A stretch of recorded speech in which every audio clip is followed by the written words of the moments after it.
Olá pessoal, tudo bem? Eu sou o Fernando Rocha. Seja muito bem-vindo, muito bem-vinda a mais uma aula do nosso ciclo básico, em que hoje nós vamos conversar sobre corretoras de investimentos e reserva de emergência.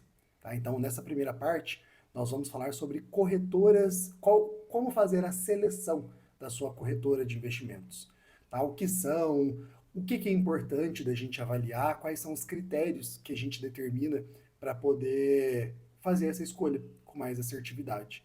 E na segunda parte nós vamos falar sobre reserva de emergência. Qual é a importância, o que significa e como eu devo montá-la. Tudo bem? Então, a corretora, ela nada mais é do que uma intermediadora entre a pessoa física que quer investir e a própria empresa, né, que busca lá o investimento. Então ela vai, através de vários órgãos, da CVM, da B3, tem uma série de regulações em que a empresa ela abre o seu capital para que pessoas físicas, como eu, como você, nós podemos ter a oportunidade de investir e ter uma participação naquele negócio. Tá? Então, existem bancos e corretoras. Né? Hoje, em 2025, para as pessoas que estão iniciando, eu recomendo que você invista através de uma corretora. Na minha visão, faz mais sentido, por ter uma estrutura mais enxuta, custos mais otimizados, faz sentido quem está iniciando ali os seus primeiros investimentos, fazê-lo através de uma corretora. E quem já tem um patrimônio mais consolidado, já tem mais relacionamento, pode optar pelos bancões, aí, os bancos consolidados, sem problema nenhum. Tá? O bancão, geralmente, ele vai oferecer os produtos dele mesmo, porque existe esse conflito de interesses. A corretora, ela vai oferecer de vários bancos, de várias empresas. A corretora, geralmente, ela não tem tanto essa questão de ela tem os seus interesses, mas ela não vai, ela vai oferecer produtos de todas os bancos, créditos e CDBs, vários tipos de investimentos diferentes. Já quando você entra num bancão, pode haver esse conflito de interesse, porque ele vai priorizar te ofertar, te oferecer investimentos que estejam atrelados ao que ele quer te proporcionar. Então, existem várias corretoras. Hoje em dia no Brasil existe a XP, a Rico, a Clear, Banco Inter, BTG, Modal, enfim. Então, o mais importante é você verificar se ela tem registro na CVM, na CETIP, no Banco Central, na Ambima e na B3. Tá? Então, esses seriam os critérios que é fundamental você, antes de entrar nesse órgão, seja numa corretora ou no bancão, geralmente tem, mas é importante você determinar ali, colocar todos esses parâmetros como pré-requisitos para você fazer um investimento seguro. Tá? Então, se atentar aos custos de fricção, como por exemplo a corretagem, que é o custo que mais vai impactar no nosso investimento. A corretagem, hoje em dia, nós estamos gravando em setembro, outubro de 2025, hoje em dia já tem várias empresas com corretagens grátis. Você tem a própria Clear, a Rico, o Banco Inter, que são corretoras excelentes. E aqui eu quero deixar só um parêntese, que eu não tenho parceria alguma com nenhuma delas.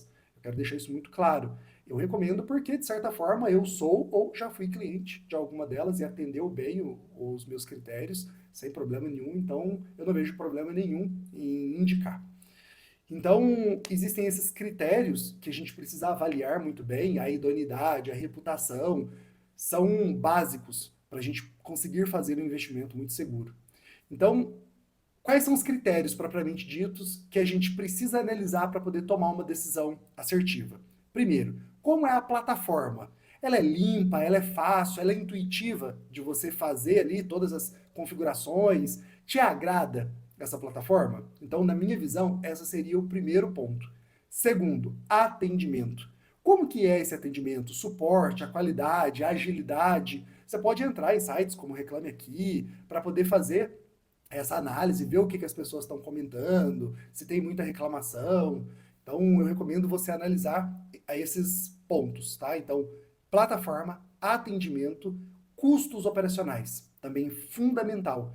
Não ter tanta fricção no seu investimento. Quando você vai fazer um investimento, essa taxa de corretagem, principalmente, ela necessariamente precisa ser isenta, principalmente se você está começando os seus investimentos, tá? E aqui vai uma dica. essa corretagem e esse custo de fricção total, porque vai ter emolumentos, taxa de liquidação, ele não pode ultrapassar no máximo de 1 a 2% do seu investimento total.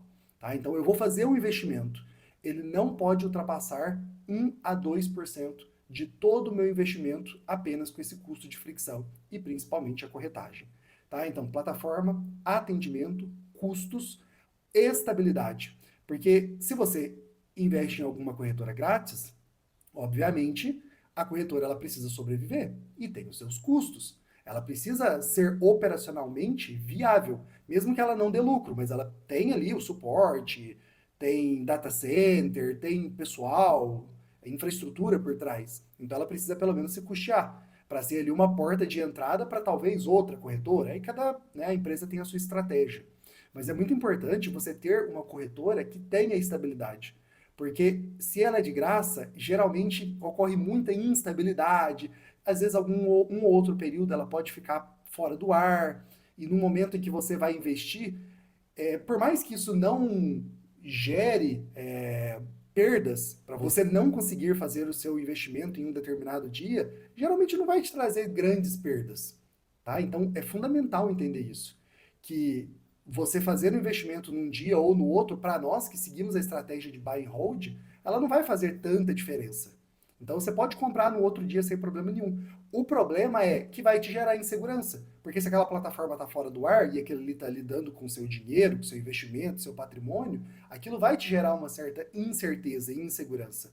Então, se atente à questão da estabilidade. Entenda que geralmente apenas uma conta em corretora atende a grande maioria de todos os portfólios, porque você vai otimizar tudo em um lugar só.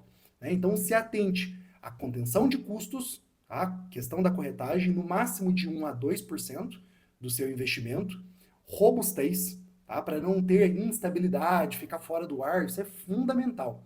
E essa relação, né? Em alguns casos, pode ser que faça sentido com alguma assessoria, se você ainda não tem tanto conhecimento, e não quer fazer as coisas por conta própria, né, pode fazer sentido. Agora, na minha visão, ninguém vai tomar conta melhor dos seus investimentos do que você mesmo. Então, para isso que você está aqui assistindo essa aula e buscando conhecimento e informação para, acima de tudo, ter autonomia. Tá? Então, muita atenção a esses pontos frisados e a gente entra para a nossa segunda parte da aula sobre reserva de emergência. E na segunda parte da nossa aula de hoje, falando sobre reserva de emergência. A reserva de emergência, da feita que você tem a sua conta aberta na corretora ou no bancão, você já consegue fazer os seus investimentos, é importante você, antes de começar a fazer os primeiros investimentos, montar uma reserva de emergência. Essa reserva é que vai te dar proteção, segurança, ela que vai te blindar para que você, no momento de necessidade, consiga ter tempo para poder tomar as decisões mais assertivas. Então, ela montada para te dar segurança logo após a quitação das dívidas, estruturação financeira ali do seu orçamento. Então, ela precisa ter liquidez, esse é o principal parâmetro que a gente vai pesar para poder montar a nossa reserva de emergência, segurança e só então rentabilidade. Tá? Então, a liquidez ela é o fator primordial que eu vou levar mais em consideração para montar a minha reserva de emergência. Então, a função da reserva de emergência é para suprir exatamente aquilo que não estava programado. Porque se você tem uma perda de controle com a necessidade de reação imediata, a reserva de emergência ela vai te dar um tempo para poder entender e não reagir imediatamente. Ela vai te dar um tempo para você pensar e aí sim agir com uma atitude otimizada, assertiva, você ser realmente incisivo. Então, a gente tem que entender que imprevistos acontecem e a reserva de emergência ela mitiga danos. E à medida que ocorre um estresse orçamentário, que é totalmente possível, nós estamos sujeitos a um dano material, um incêndio, uma reforma que eu não estava no meu orçamento, ou algum problema de saúde com alguém da minha família ou alguém próximo. Então é fundamental entender que esse estresse orçamentário, ele não vai ter a necessidade de um endividamento, né? Você correr para poder se endividar ali durante aquele período. A reserva de emergência é para justamente você não ter que recorrer a essa situação. Então, como é que você vai dimensionar? Entenda qual o seu perfil, sua renda. Você consegue já poupar mensalmente? Ou é mês sim, mês não? Qual que é seu custo de vida? Você tem qualificação? A sua empregabilidade, ela é alta ou ela é baixa? Você é funcionário concursado ou não?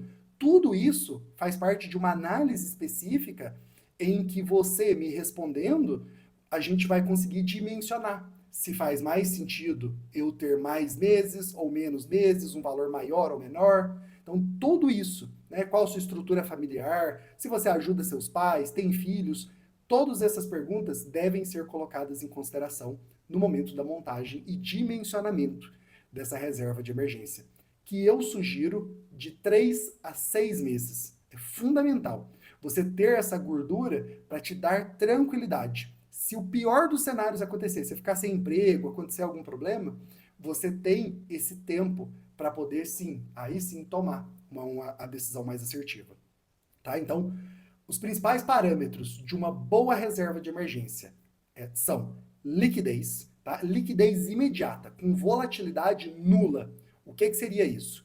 Poupança, tesouro direto, um CDB de um bancão, Banco do Brasil, Bradesco, Itaú, um banco consolidado de verdade. Tá? E não esses CDBs desses banquinhos que, obviamente, eles vão pagar um pouco mais porque eles precisam captar. O bancão ele não precisa pagar tanto porque as pessoas sabem que ali é muito mais seguro.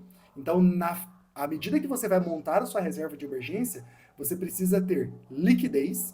Segundo, segurança, para justamente emprestar o seu dinheiro da reserva de emergência para instituições sólidas, que sejam elas o governo, o próprio Tesouro Direto, ou um banco consolidado, que não tem risco praticamente nulo de te dar um calote. Porque a reserva de emergência, a gente não quer que ela rentabilize.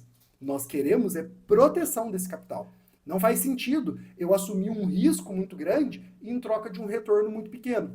Os principais parâmetros são liquidez, segurança e, por último, vem a rentabilidade. Então, óbvio, a gente quer que tenha liquidez. Liquidez, basicamente, é você ter o dinheiro na hora que você precisar. Né? Eu preciso ali, eu já tenho dinheiro imediato. Obviamente, com segurança, seja através do governo ou de bancos, e por último, a rentabilidade. Então, a rentabilidade, ela nesse caso da reserva de emergência, ela vai ser secundária. Ela precisa basicamente ali corrigir a inflação. Então, eu não vou buscar retorno incremental às custas de risco muito alto. Pelo contrário, eu quero um risco baixo e um retorno que seja praticamente ali corrigindo a inflação, ou que eu tenha um ganho um pouquinho a mais, mas esse ponto não está em xeque aqui, em evidência. Então, pela aula de hoje é isso, espero que você tenha gostado. Se ficou até agora, já curte aqui o vídeo, se inscreva no canal se não é inscrito e nos vemos na próxima aula. Um grande abraço. Tchau, tchau!